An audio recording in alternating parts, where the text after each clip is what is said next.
see, I was 24 when I started my career in advertising. I know I still look 24, but it was a long time ago.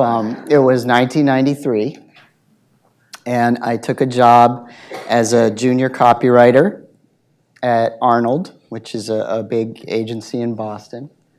My father, see the resemblance, my father at Eskandarian was the CEO and owner at the time. And let me tell you, it's not easy being the boss's daughter when deep down you've always known you were his son. And I first verbalized this discrepancy when I was around 5. I came out to my grandmother. I just didn't know that's what I was doing. Neither did she. Surprise. So we were at her summer cottage on the Cape, and she was in the kitchen cooking, and my older sister Wendy and I were in the family room coloring, hanging out, and Graham was, coming back, passing by us on her way from the kitchen to the dining room with platters of food and back and forth. And on her last pass, she just said, "Come on, girls, dinner's ready." And my sister sprung up, went right to the table, and I didn't flinch. I didn't think she was talking to me, so I kept coloring. And a minute later, Graham comes over and she's like, "Didn't you hear me calling you?" And I said, "No." And she said, "I said, come on, girls." And I looked at her like she was insane. And I'm like, "I'm not a girl." She's like, yes, you are." I'm like, "No, I'm not. I'm a boy." And she's like, "No, you're not, sweetheart." And I was like, "Well, then I'm gonna be. I'm a Taurus, so I'm very stubborn. Well, I'm gonna be." And she just said, "You can't, darling." And she smiled sympathetically at me and walked back into the kitchen. I remember just being like, what is happening? And I was like, "Whatever, Graham, I'm going to make this happen with or without you." So according to my 5-year-old brain, the only difference between boys and girls, as I looked around and made my calculations, was that boys had short hair and girls had long hair. So I told my mom, "I want my hair cut like Daddy's." Problem solved. Got my hair cut. Everybody outside the family was calling me a boy. My friends didn't even recognize, my little friends. I'd come to school, they'd be like, "Oh, hi," like I'm a new person. Well, it wasn't until a year later when I realized it was more to that and I was lacking certain equipment. I was back at Graham's cottage, and this time Wendy and I were with my younger cousin Adam, and we were out on the back deck having popsicles, and Adam nudges me and he's like, "Watch this." And he turns to the side and pees in a perfect arc right over the deck rail. And I was like, when I pee, it goes straight down. I couldn't believe this. So I was like, "Oh my God, how did you do that? Do you have a squirt gun in there?" And my sister's like, "Duh, he has a penis." And I'm like thinking, what is this penis? And how come I don't have one? And I already felt stupid, so I wasn't about to ask. So I just rationalized it. I'm like, okay, well, mine, I probably haven't grown yet. I'll grow one. It just hasn't grown yet. I'm shorter than a lot of people. And, everyone grows in different rates. Well, it never happened. And gradually, I began to realize something was terribly, terribly wrong. And every night I would go to bed and I would pray that somehow, some way, my body would turn into a boy's body, and everybody would finally realize they were all wrong for thinking that I was a girl. And my body changed all right, just not the way I'd hoped. Puberty hit and betrayed me in the worst possible way that I could imagine. And I knew then that I was stuck with this body that I hated and stuck being a girl for the rest of my life. And I became deeply, deeply depressed. My whole personality changed. You know, I was no longer the fun-loving kid I used to be. I was angry all the time, snapping at everybody, resentful of everybody. And my father was actually the first one to call me out on it. And after one of my outbursts, he was like, you know, Chris, what is going on with you? You know, you used to be so calm and happy, and you know, what is wrong? And I couldn't explain it. And even if I could, I was too scared to say anything. And then I'm thinking, well, what's the point anyway? There's nothing I could do about it. So I answered him the same way any 11 or 12-year-old would answer. I don't know, right? So through junior high and high school, I knew I was attracted to girls, so I figured I must be gay. And this is actually a common mistake. A lot of people think being transgender is just an extreme form of being gay. It's hard for people to understand that gender identity and sexual orientation are two completely unrelated and separate things. One way to think about it or understand it is that sexual orientation is who you go to bed with, and gender identity is who you go to bed as. But I didn't know any of that at the time. All I knew was, oh my God, I think I'm gay.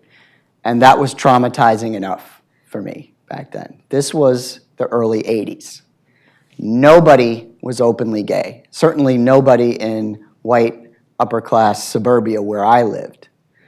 There weren't even any celebrities to point to. George Michael was still in the closet, for God's sake, and those were the Wham years. So he's up on stage bopping around in white capri pants singing Wake Me Up Before You Go-Go. But he's not gay.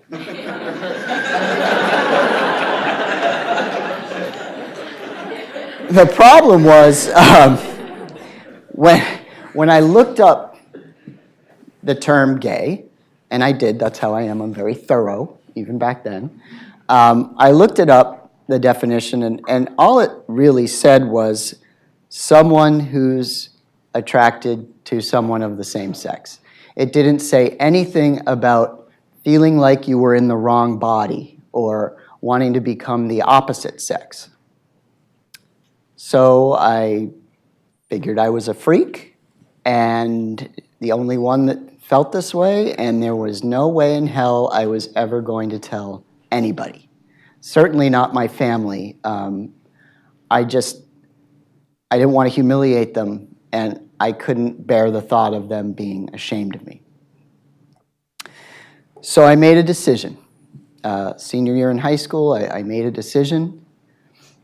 I decided that I was going to go to college, party it up for 4 years, and then kill myself after graduation. The first part of the plan was easy. I had already gotten into Colgate and found out that it had been ranked the #1 party school in the US that year. But graduation came and went, and I couldn't bring myself to follow through with the rest of the plan. So where did that leave me? Well, when you get to a point where you don't want to live your life anymore, you really have two choices. You can either end it or you can change it. And since I couldn't bring myself to end it, I knew I had to change it and take the steps to do that. Now, lucky for me, I had 3 things going for me. The first was a loving and supportive family. And Sadly, this is something that most trans kids do not have, and it's a big part of the reason why the suicide attempt rate in that group is 50%, 50. Now, I'm not saying when I finally told my parents, they were like, well, let's go get you some surgery. They were cautiously supportive, I'd describe it.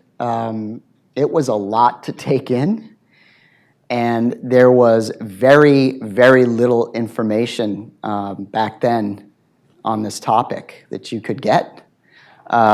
Certainly no success stories that they could point to and know that I was going to be okay. And surgery was nowhere near where it is today, especially going from female to male. It's a lot harder to add than it is to subtract. So they were scared for me. They were scared I was going to go through all of this only to lose all of my friends and become a social outcast. Sorry. I remember after telling them, my dad had been processing the news for a week or two. And he said to me, wanted to go for a walk, and he said to me, do you think you could just live with it and, stay the way you are and just keep it in the back of your mind and consider it your handicap? And I said to him, this is my identity. It is not something that I can compartmentalize and put on a shelf. It's who I am every day. And if I have to keep living my life as a girl, I would rather not live it at all. And he hugged me, and he said that we would get through this together as a family, and everything would be all right. And it was that feeling of not being alone in this anymore that gave me the hope and the courage to take the next step. Which brings me to the second thing I had going. How many people here have been in therapy? Oh, people, okay, good. Oh, I didn't think anyone would raise their hand, so okay, great. Forget the joke I had planned. But I'll tell you, I've been in therapy, and finding the right therapist was critical for me getting through my transition as successfully as I did. Anyone who knows me knows that I'm a worrier. I worry about everything. It's in my DNA. To give you an idea, in high school, I was voted most likely to get an ulcer. It's true. We got rid of that. Yeah. So you can imagine when it came to changing my gender in front of everybody that I knew, I was consumed with worry about what are people going to think or say or do. It was paralyzing. But what my therapist got me to realize was that the way I acted could actually shape and control to some extent the way other people reacted. And realizing that, it was like unlocking this secret inner power that I didn't know I had. And it was that power that gave me the balls to change my life. And it's why I hold my therapist in such high regard. Now, that didn't mean I didn't want to kill her at times, especially in the beginning. I remember my very first session with her, and I'd never been in therapy before, so I go and I walk into her Central Square office, and I wait, and she opens the door, and she was exactly what I pictured a Cambridge therapist would look like. Straight, medium length, brown hair, graying, parted in the middle, big round glasses, no makeup, turtleneck sweater, chunky necklace, corduroys, sensible all-weather walking shoes. Subaru Outback parked in front. You get the idea. Anyway, I'm in there, and I'm waiting for her to say something, and she's staring at me. So I'm staring at her, and I'm like, oh, my God. So we're in this staring contest. And then finally, I couldn't take it anymore, and I said, so where should we start? Where do you want to start? I don't know. Wherever you think is best. Where do you think is best? Wanted to throttle her. You know, you go to a therapist because you want answers. You want a professional who can tell you what to do. And this woman was all about the questions. Every session, constantly challenging my feelings and my assumptions and beating it to death. And, you know, as annoying as it was, though, it was actually a very, very good thing. My plan initially was to move away and go and transition somewhere where nobody knew me. And she got me to realize I was going to need a lot of support to get through this. And to move away somewhere where I didn't have any family or friends and try to do this in secret and in hiding could actually be more stressful and harmful to me in the long run. So it was her who got me to open up to the idea of staying in Boston and transitioning at Arnold. Which brings me to the third thing I had going for me. I worked in advertising. So I was able to take the branding and marketing principles I'd been applying to my client's business and use them to rebrand myself. Now, this isn't an advertising and marketing class, so I won't bore you with all the details. If you're really interested, you can ask me about it in the Q&A. But suffice it to say, it could not have gone better.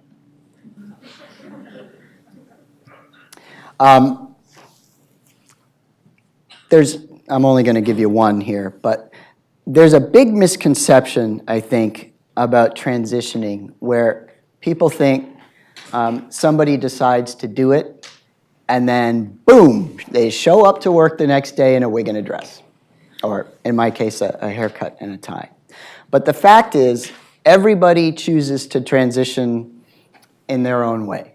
And I'll give you some examples. This is Kristen Beck.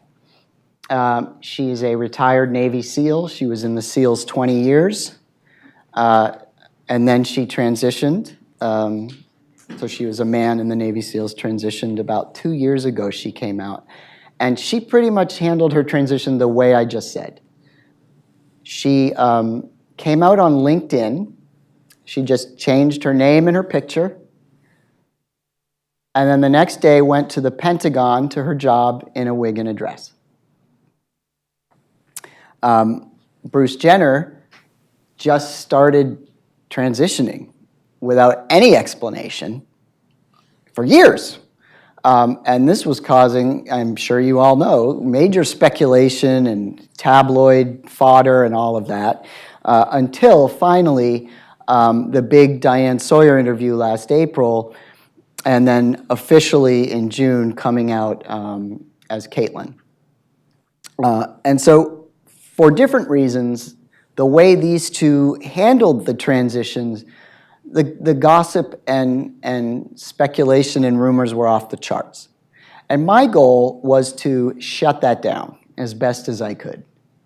So the way I handled my physical transition was very, very different. I made my announcement at work and to my friends, and then I did nothing. I just waited a couple weeks to let it all sink in and let people get used to the idea, let it spread. And then I started to make very, very gradual changes. In the creative department, we're at an ad agency, the dress code is anything goes, only in that department. So people come in pajamas, flip-flops, whatever they want. So for me, and that was a large reason of what drew me to that profession. I liked writing, but just knowing I wouldn't have to wear a dress or I wouldn't have to dress up in creepy women's clothes. Just, so I was wearing, jeans and khakis, button-down polos. I was wearing all that stuff anyway, so my everyday wardrobe didn't change much, except if I had a meeting, I'd wear a sport coat and a tie to some things. But for the most part, that stayed the same. So that, very minor changes there. I'd always had short hair, but it was more a gender-neutral, kind of haircut. So I could have gone to the barber and just said, give me a buzz cut. I'd always wanted one. It was the summer. It was friggin' hot that year. But I didn't, because I knew if I walked in with a buzz cut, it would just be a drastic change, and everyone would be like, oh, did you see Chris got a crew cut? And it would just give people more reason to talk. So I talked to the woman that cut my hair, and she said, let's do it in stages. So over the course of probably 3 months, each time shorter and more decidedly masculine. So it gave people time to get used to it.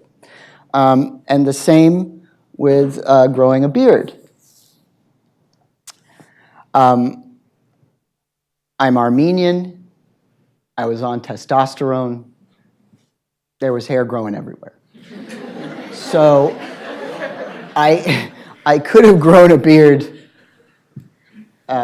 pretty quickly if I'd wanted to, but I didn't because, again, it would be more fodder for people to talk about. Oh, did you see Chris growing a beard? Oh, how long do you think it'll take for it to fill in? I don't know. Did I want to? Yes. It would have covered up my newfound acne problem, thanks to the testosterone. There's nothing like going through male puberty at age 26 and, being in CVS fighting the 7th graders for the last tube of Oxy-10. So, I would have liked to, but I didn't. And my strategy worked, all combined. By year 2 of my transition, people were saying to me, I have no idea what you used to look like. It's kind of like when someone losing weight. So if you see someone you hadn't seen in a year and they'd lost 25 pounds and you're like, holy shit, look at you. But if you're with them and they're losing like 1.5 pounds a month, and you see them every day, you kind of don't really notice while it's happening. Which can also be said for someone who's gaining weight, which is what I did. First year on testosterone, I gained 30 pounds. And for someone my size, that is quite a bit. There's nowhere to put it. 30 pounds. People always told me I was tons of fun, but now it was a cold hard fact. I went from a waist 32 to a 36.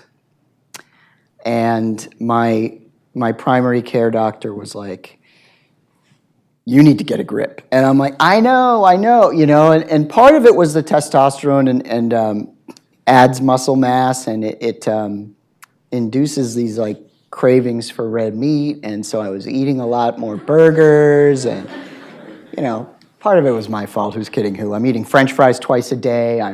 My exercise is walking to the refrigerator to the couch. Give me a break. But I needed to get a grip, and of course, this phenomenon, as it's happening while you go, when I got weighed in at the doctor and I went to my friends, I'm like, what the hell? What's wrong with you people? There should have been an intervention. Why did you let me get this way? And they're like, we didn't notice. I'm like, bullshit, you didn't notice, whatever. But anyway, it took a year to take off the weight. It took a year to put it on, and it took me a year to take it off, but I did.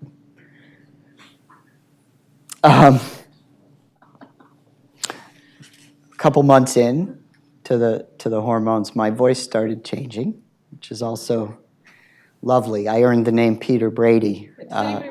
Do you guys, is Brady Bunch even like too? It's too far back. You're too young. But there was this episode of the Brady Bunch where the family had their own band, and Peter was going through puberty, and he was ruining it because his voice kept cracking all through the show. But anyway, everyone was calling me Peter Brady, and I remember the first time it happened, I was in a conference room with my team, probably 10 of us, and we're presenting work to a client, and I was presenting the radio spots. And I'm very animated. I like to bring them to life. You have to do that to sell. And one of them had a female character in it, and so I was trying to hit a high note with that, and I just croaked like a frog.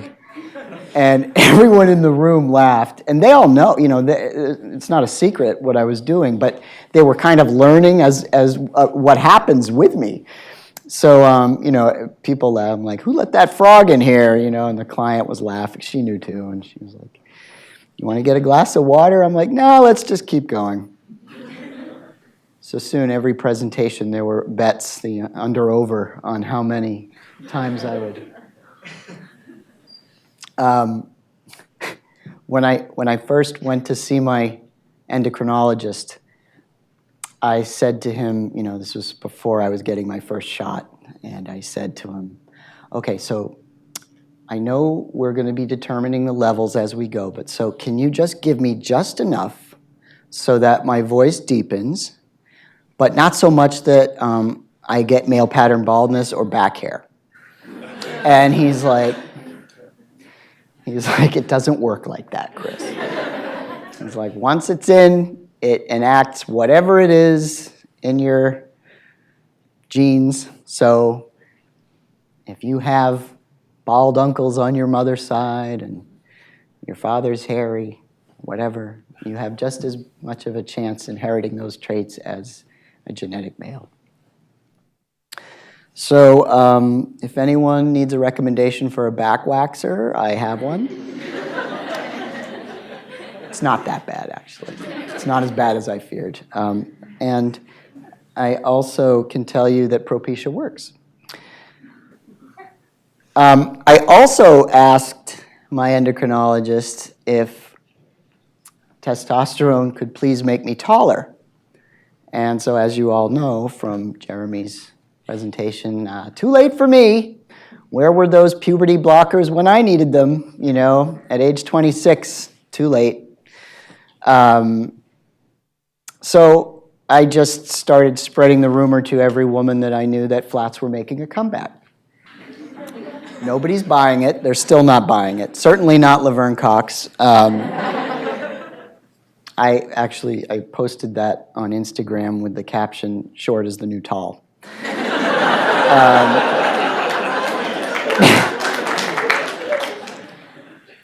But I will tell you, I did get taller. It wasn't the testosterone, though. It was the mastectomy. And it was interesting because after that, which came after being on testosterone, I'm walking around and enough people said it for me to check, but they were like, does the testosterone make you taller? I'm like, I wish. They're like, well, you seem taller. And I'm like, really? And then a couple people said it. One person asked me if I was wearing lifts, and I'm like, all right. So I went home and I measured myself, and I actually did get a little bit taller. And I figured out what it was. It wasn't really anything, but medically, just as a woman, and I had boobs, they weren't that big, but still they were there. And I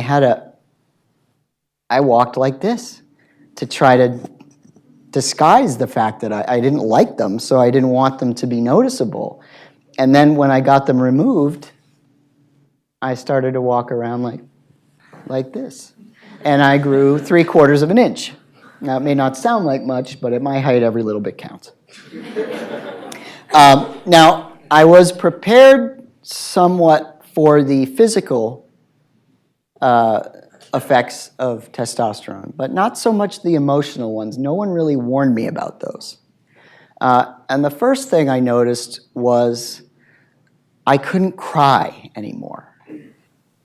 And as a woman, I cried all the time. And part of it was I was depressed, what the hell, what am I going to do? But it was so easy, it just came natural, and it was an emotional release for me that I needed. And I couldn't I couldn't do it. I'd imagine the most saddest things, people I'd love dying, nothing. I'd rent The Notebook, I'd rent whatever, sad movies, nothing. And I got really nervous. I was like, am I never going to be, boys don't cry. Is that why? Is this what's happening? And so I asked my doctor, and he's like, no. He's like, don't worry about it. You'll be able to cry. He's like, your body needs to adjust and get used to it. And he was right. My favorite cousin had passed away shortly thereafter, and I bawled through the entire service. And then, when my girlfriend broke up with me right before my flight, I had a TAB, total airport breakdown. So I did get used to it, but no one warned me, so I did not see that coming. Oh, wait a minute.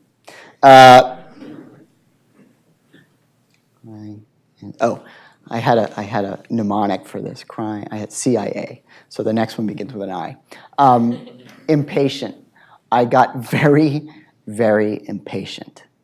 And I didn't notice it was happening, but my female friends noticed it and pointed it out to me. And I'll give you an example. I'm driving with my friend, one of my best friends at the time, Beth, and we're going to dinner.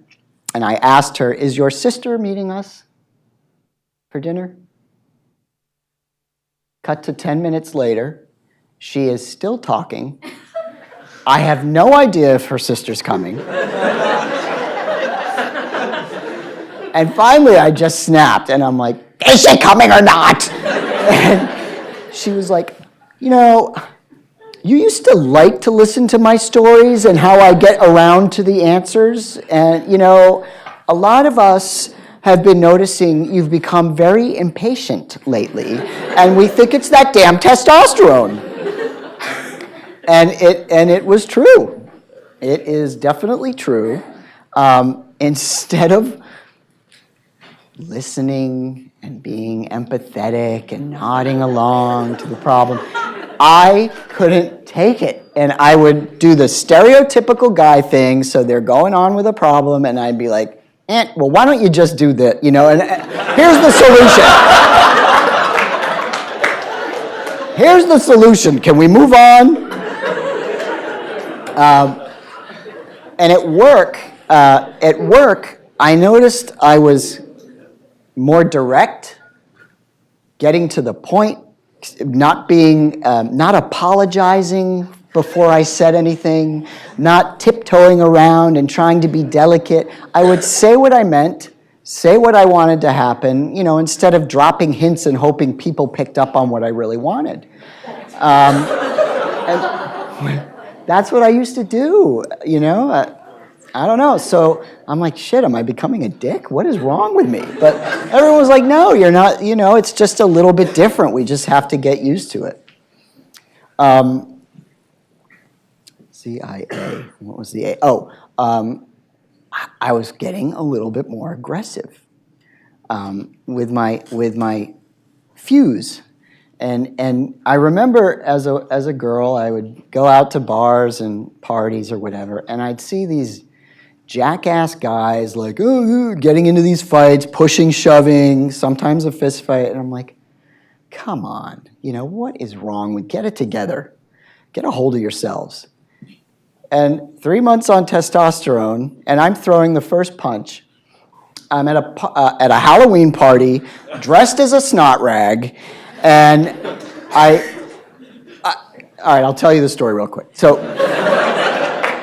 it's a college friend, and a lot of my friends were girls because that was my, I was a girl. So I'm at this party, and I'm in a room, we're having some drinks, and I'm in my little sheet with rubber cement glue, being the snot rag, and I'm in the middle of a story, and it's funny. And I've got everyone's attention. There's probably 8 girls and a couple guys, around, but I've got the attention, I've got the room.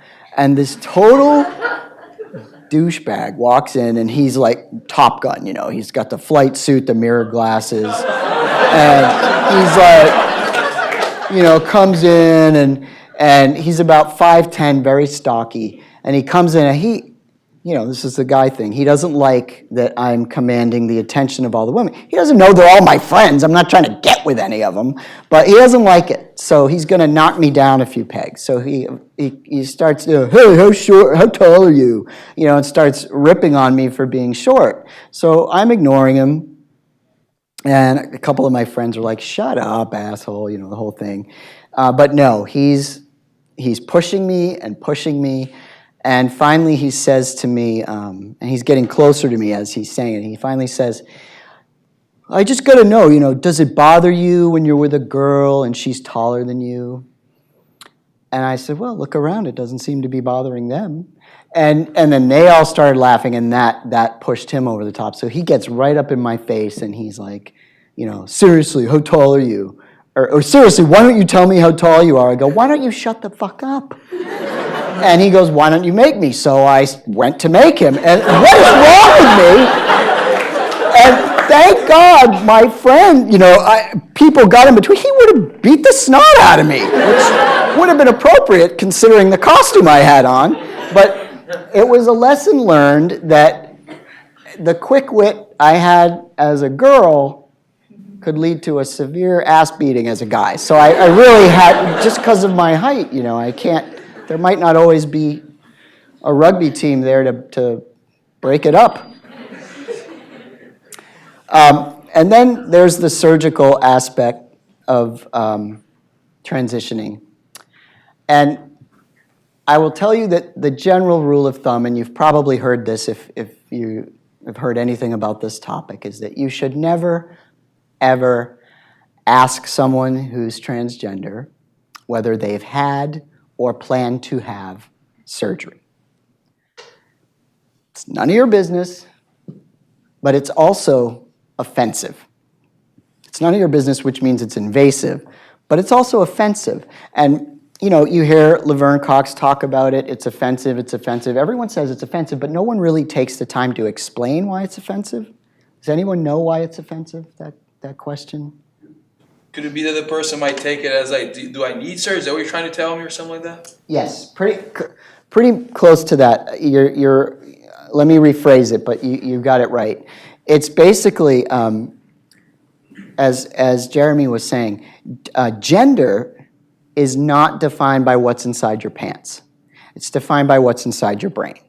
Your sex is defined by what's inside your pants, your genitals, but your gender is not.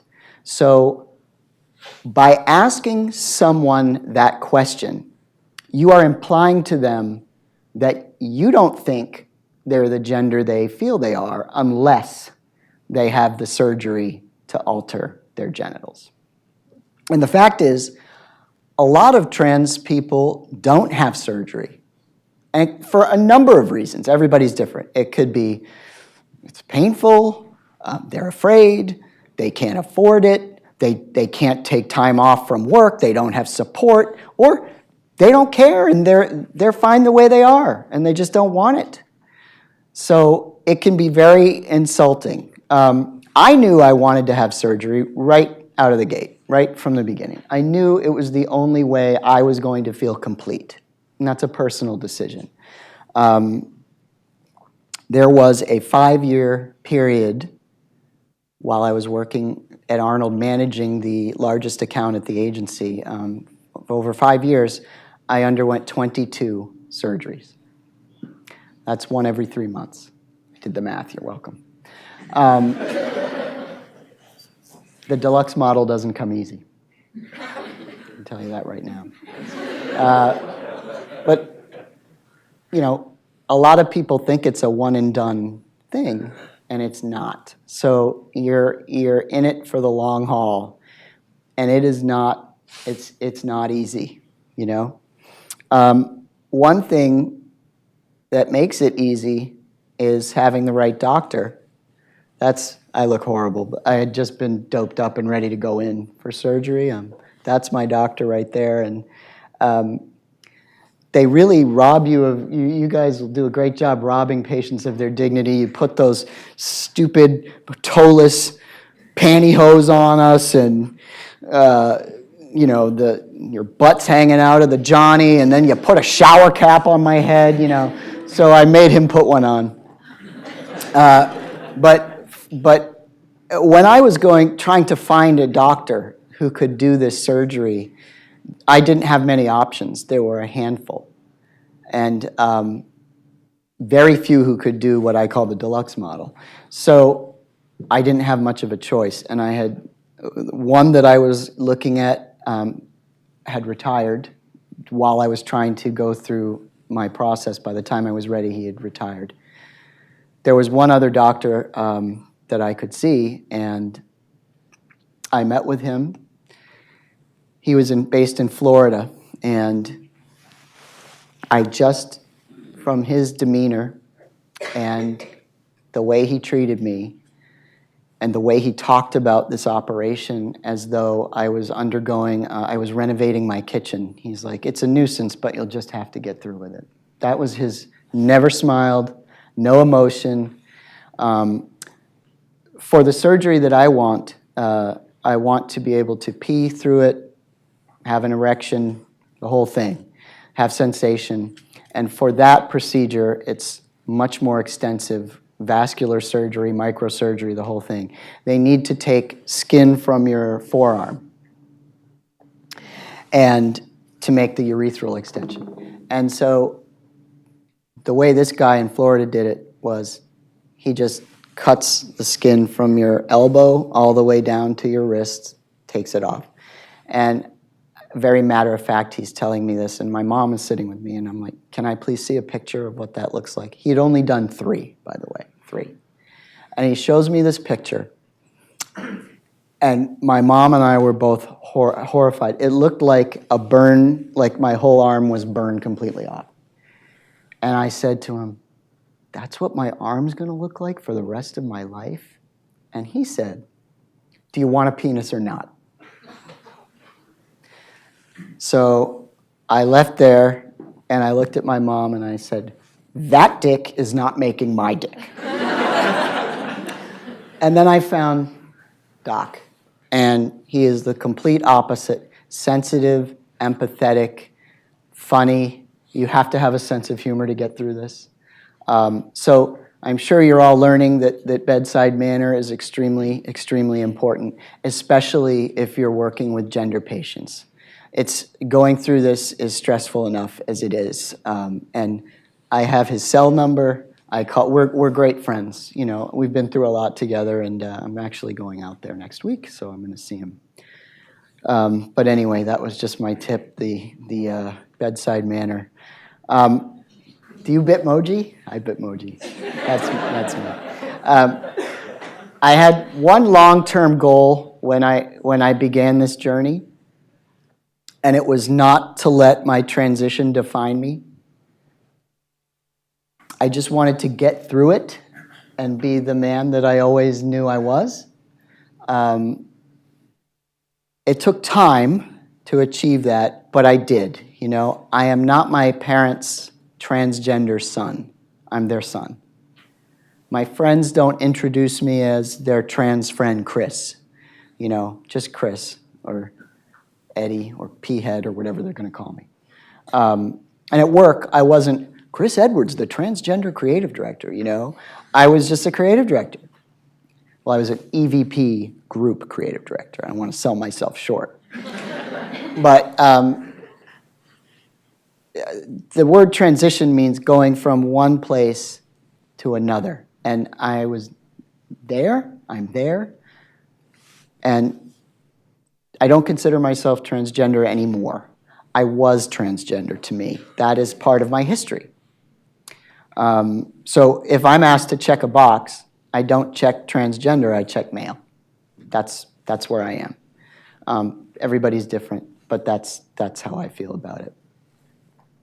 That said, as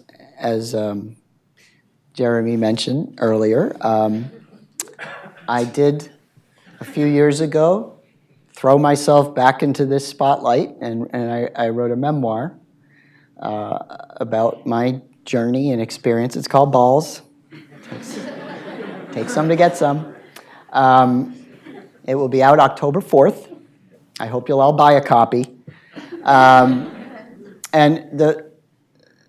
my hope is that by reading this story, which is written very much like I speak here, conversationally and with humor, and I do talk about surgery a lot, which nobody seems to be doing, and I'm doing it because I feel that by not doing it, it's making it seem shameful, and it's not shameful.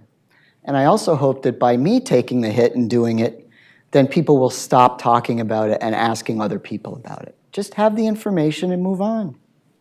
But my other hope is that people will read the story and come away inspired and empowered and hopefully more understanding and accepting of others who are transgender, which is what I hope you get out of my talk today. Thanks a lot.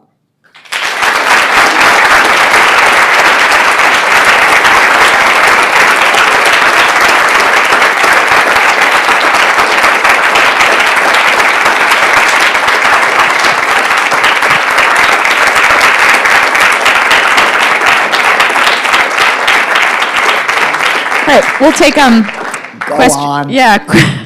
questions for either one of us. I actually just wanted to say the lingo. There's this whole lingo in the trans world, and what started to move from transitioning to affirming. So Right. that's a real kind of buzzword now. It's instead of gender reassignment surgery, Confirmation surgery. it's gender affirmation surgery. Affirmation. Yeah, so we still call SRS or sex reassignment surgery, but it's affirmation and gender affirmation care, and that's kind of, this is an evolving field because it is Yeah. so young. But that's one of the things I just wanted to mention. So Anybody? anybody? Nobody? Come on. You must want to know something. Throughout this whole process, was there anything that your endocrinologist or your primary care doctor did that was either really helpful or really not so helpful? Because I think we want to make sure that we are acting appropriately as physicians. My endocrinologist, it's funny, I think I went through 5 endocrinologists. I don't know what was happening, but people were cycling through. I was at Boston Medical Center, and Dr. Chipkin was my first one. But what they did was, I wished I could have been more informed about the emotional stuff because I really didn't know. And I do think going over it more with me, even the physical stuff, because, you know, I don't know what it's like to go through puberty as a guy. I don't know. I have sisters. I didn't have any brothers I was watching. You know, it's very strange. So the more information, the better. But what they did help me with was, at the time, nothing was covered by insurance. So they helped me. I would go there to get injections, and then they taught me how to do it myself, because I would get a prescription that could be covered somehow. I don't know, but I think it's covered now, right? Yeah, all, as of a year and a half ago, or maybe 2 years now, Mass Health started covering all transgender services, which is fantastic. Yeah. So we can actually put in the Supprelin implants now, usually with insurance. They're about $30,000 at Children's. We do have a urologist who puts them in privately for about $3,000 to $4,000. Wow. But testosterone has always been covered. I don't know why, but it's sometimes you need a prior authorization.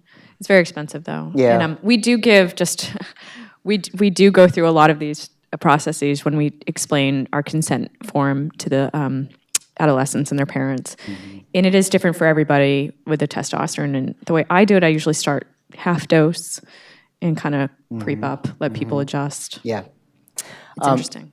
For primary care, what I think could be helpful, especially female to male, the worst thing is to have somebody like me have to go to a women's OBGYN and sit there, which I have to do next week because I have bladder issues that you don't need to know about, but whatever. But so I have to go to a pelvic, so it's so awkward. And what I encourage anyone who is going to be primary care, and if they come across a gender patient, if you could just research for them places that are trans-friendly, where you know that they are very sensitive to these issues, so you don't feel awkward. I mean, it's awkward sitting in the waiting room as it is, but then to have to talk with a doctor, just having a list of people who are trans-friendly, because for me, I avoided the whole pap smear, any of that experience. I didn't want anything to do with that, so I never did it. But people need to stay healthy, and they should go. And then maybe if I knew there was a place, I probably still wouldn't have done it. But maybe now people would. And then also knowing that, like, how drugs, like, so testosterone, I have a cholesterol thing, like there are certain other things I have to watch out for now, and my primary care doctor, especially after she weighed me in, was like, all right, these are the things you have to watch out for. Your risk now is elevated because you don't have the estrogen that was helping you before is now gone. So just as long as there are things that you can let me know that I should be looking out for, it's helpful. Wait, Dr. Spack always says it, saying that you live like a man, you die like a man. So, right. So your elevated cholesterol risk and stroke, all these risk factors. Also, testosterone can give you elevated hemoglobin levels. And with the surgery, you sort of described the surgery for the external genitalia. Do you still have internal genitalia? No. Okay. Good question. I don't. A lot of people do, but I decided, and I had to explain this one to my parents because they were like, "Really?" So I had the mastectomy first. That was like the first thing I wanted. Got immediately, as quickly as I could. I got rid of these booby prizes, and then a year later, I decided I wanted a total hysterectomy, and the salpingo-oophorectomy. So basically, just clean it out. And my parents were like, "Why are you doing that to yourself? Your periods stop from the testosterone." And I said, "I don't want anything female inside me. I don't want anything female. I don't want to have to worry about cervical cancer. I don't want to have these pap smears. I don't want anything. I want to be non-female. So get rid of it." So I was lucky, and they finally understood, and I was lucky that my parents would pay for it, because that wasn't covered unless I had cancer or something. That wasn't ever going to be covered. But a lot of people, for financial reasons, and it's just a lot of surgery to it's an abdominal surgery. It's a recovery. Why do it to yourself? But that was why I chose to do it. a lot of people actually do that also because within the uterus, you can have a lot of aromatization of the testosterone that is given. I just actually, like I said, had a patient today who I started on testosterone a couple months ago, and his estrogen rose up to 190, I think, from maybe 60. And that's probably from the aromatization, probably in the pelvis. So that's another reason that a lot of people like to get it out. What's aromatization? Anybody? When you convert testosterone to estrogen. Oh, okay. Yeah. You mentioned that in your book you talk a lot about the surgery, and I was wondering if you can just give us a preview of what was the surgical plan. You said different surgeries throughout the month, so what was the overall plan? What was done first, what later, and who was in the team of the surgeon? And who was in the Who's team in of the the team? surgeons that worked on you? So again, there are different surgeries that you can have for bottom surgery. This is the deluxe, is the most complicated. So when I first met with Doc, his estimate was 6 surgeries over 2 years. And it ended up being 22 procedures over 5 years. You just never know what's going to happen. So I had complications. When I had the hysterectomy, they didn't do laparoscopic, so I had the scar. I don't know why. Well, this was 1997 I had it. But still, she's like, "Oh, it was the fastest one I ever did, 45 minutes. Your uterus was the size of a 50-cent piece." I'm like, "Then why do I have a 12-inch scar across my..." Whatever. But what ended up happening, they take abdominal skin to make the shaft, And that scar tissue was so thick that it stopped the blood flow from reaching the end of the penis. So I lost a lot of that tissue and had to keep doing rebuilding. I had implant erosion from the testicular implants. So there's a lot of things that can go wrong. How the urine comes out, there's a lot of complications, which is another reason why not many people do it. Yeah, it's a very complex surgery, and it's not super common to do. No. So I had to have a urologist. I had to have someone did the vaginectomy, which was as awful as it sounds. There was a different doctor for that, but my surgeon was always present for all of them. And then he had someone working when they did, I call it the big one in the book. It's the chapter called The Big One. When they put it all together, you have to, things happen in stages. So when they do the abdominal tube, you go home with it. You go home with this suitcase handle thing. You're walking around wearing my loose fit Levi's. Thank God they were in style back then.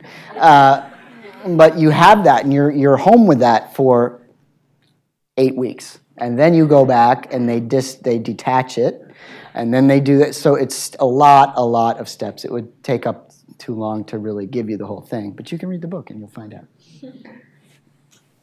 You talk about the process of what that was like emotionally for you, going through all these surgeries, walking home with this suitcase handle. What did that feel like for you? Yeah, it was, it's a lot. And part of it is the not knowing. You put yourself through these surgeries, and mine were done in Nashville, Tennessee. So you're traveling on top of it all, and you're in a hotel, and my doctor was amazing. I figured I'd have to take a cab to his clinic, and he would come to the hotel every day and see how I was doing. He would bring me pizza. He would take me to dinner. I've been to his house. Just unreal. There is nobody like him, and now I'm spoiled, and I expect everybody to treat me that way. But you are so it is so much stress, and you don't know what you're going to end up with, because it's happening piece by piece. So you're looking at it, you're like, oh my God, what is this thing going to look like? And you just don't know. And then you don't know, is it going to work? I wanted sensation. They don't guarantee. They'll try. They'll do the nerve graft. And I do have some sensation. It's not like a ton, but it's enough so that it works. But it's certainly nothing like what the sensation a genetic male has. But you could go through all of that and have none. You just don't know. So it's a lot of stress. It's just surgery itself is physically stressful, but the emotions of it, and then coming back to work, taking work off, coming back, and that's why I thank God for Bet, my therapist, because had I tried to do this in secret, what the hell was I going to do? Make up an excuse 22 times of why I'm out of the office for weeks? I mean, it was so great. Arnold was supportive, and my team, people knew, and they were respectful, and I would tell them when they could reach me, when they couldn't, So it's a lot to handle. I did have, thank God I had a therapist that I could talk to, because it was a lot. So you mentioned that all through high school you knew you were attracted to women, and then you mentioned you had a girlfriend who broke up with at the airport. Yeah. So She called me. That's wonderful. So I was curious as to how, now that you consider your transgenderism in the past, do you feel that you have to have that conversation with romantic or dating partners? And if so, how do you do it? Yeah. So that's a good question. It's one that I struggle with daily. I'm single now. Perhaps you saw me in the improper Bachelor/Bachelorette issue. One of the greatest catches here in Boston. But yes, one of the 10 bachelors in there. But, I didn't mention it, obviously. For me, I prefer people meet me and get to know me, because they probably wouldn't know, I would hope. And then I would tell them if I thought it was going to go somewhere, I would tell them. this was before I wrote the book. This was my thinking before the book. And prior to, as I was transitioning, I've had maybe 5 girlfriends. 4 of them knew anyway, because they knew me from work. Advertising is very incestuous business. It's a very incestuous business. Keep in mind, that was over, I had a long career, 20 years. But my last girlfriend, we were together 3.5 years, and we broke up just for compatibility reasons. It had nothing to do with this. And since then, and I was writing the book at the time, now if somebody Googles me, there it is. So I feel dishonest. It's tricky now. In fact, a friend of mine was like, I want to set you up with a friend of mine. This was last year, and I'm like, I don't know. I can't deal now. And she's like, come on, I think it would be a good match. I said, all right, well, I'll tell you what. Let's have her opt in. You tell her you got a great guy you want to fix her up with. Tell her I blog for Huffington Post. Google him, and if you want to meet, I'll set it up. So she said to Alex, yeah, I want to meet him. So we set it up, and I was at a conference for something gender related or whatever, and I came back and we were having dinner, and she's like, "How was your conference?" I didn't tell her what it was about. She didn't know what it was about, but she's like, "How was the conference?" I said, "Oh, it was great, but I am really not comfortable being the transgender poster boy, And she's like, "What?" I'm like, "What?" She never Googled me. So now, 5 minutes in, I'm having the conversation, And it's like, oh, God. Okay. She was nice about it. We just there was no chemistry. But she was great and wanted to go out again. And then I had a date with someone, and she kept pressing me. She heard I'd written a book. What's the book about? And I'll say, it's a memoir. And people usually look at me like, what do you have to say that could be so interesting? And I said, I usually say, you'll have to wait till it comes out. But they could Google it and find out. But she was not relentless. So I'm like, all right, it's kind of heavy for the first 10 minutes of a date, but if you want to know, I'll tell you. She said, well, if you're not comfortable, you don't have to tell. I'm like, all right. So then I tell her, and then, that never went anywhere. So it's just, you never know. It's just, it's awkward. And it's so hard because when people know in advance, they come into it with prejudgment. So I prefer they don't, but then it's an awkward conversation, and I just kind of play it by ear and see how it goes. But it's hard. It's not an easy thing. Thank you so much for coming and sharing your story.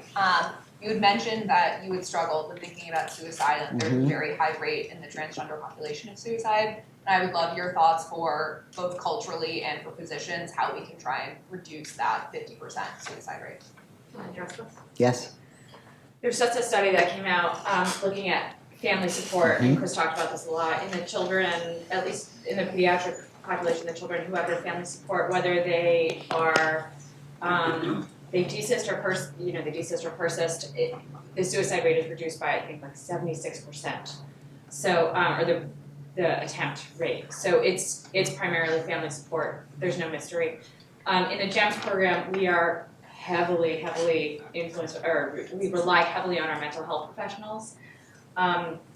It's a requirement that every patient be in therapy while they are going through the GEMS program, and we will actually sort of stop seeing them, stop writing prescriptions if they don't. We're very strict about that.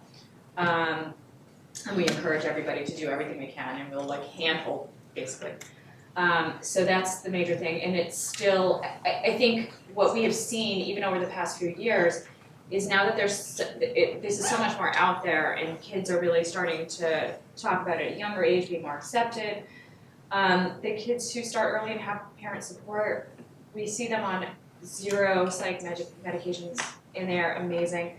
Whereas the older kids that I've seen, many of them, not all, but many have had hospitalizations and suicide attempts and cutting. It's sad. So there's a culture shift, but definitely family, and you're Yeah, so lucky to and- have the support of your family. And I was, and I have to tell you, this is a reason why I'm writing the book, because I feel, and I've written a blog piece about this, and this is my epilogue of the book, is that when I went through it, I was lucky that my family were close and supportive.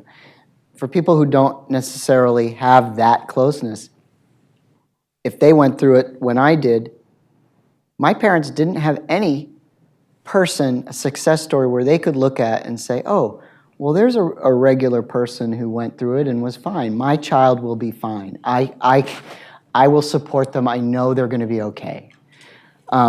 What you have pretty much now are you have Caitlyn Jenner, you have Laverne Cox, you have Janet Mock, and maybe one or two other people. But these are celebrity, especially Laverne and Caitlyn, are celebrities. And the others are activists.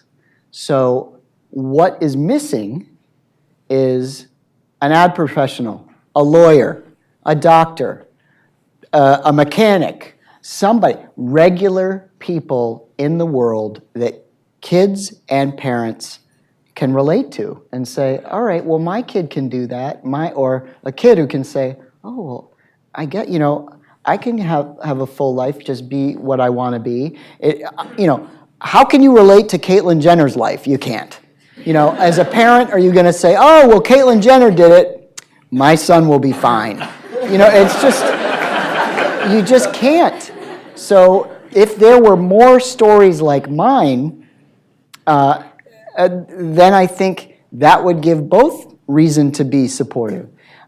Kids to stop trying and parents to start supporting, and then that would help the child. But the problem with it is that to get those, you're asking people who did what I did, transitioned successfully, have moved on, and don't want it to define them. You're now asking them to make it define them. And that's why there aren't many of these options. But I felt like, you know what? I was lucky that it worked out for me, and I'm a writer. How can I not do this? I think we have. Yes. Oh, sorry. I don't want to interrupt this, so if you have more questions, you can come down. But we have to go somewhere else and Yeah. a little over time. So let's. I'm a please do it talker. again. So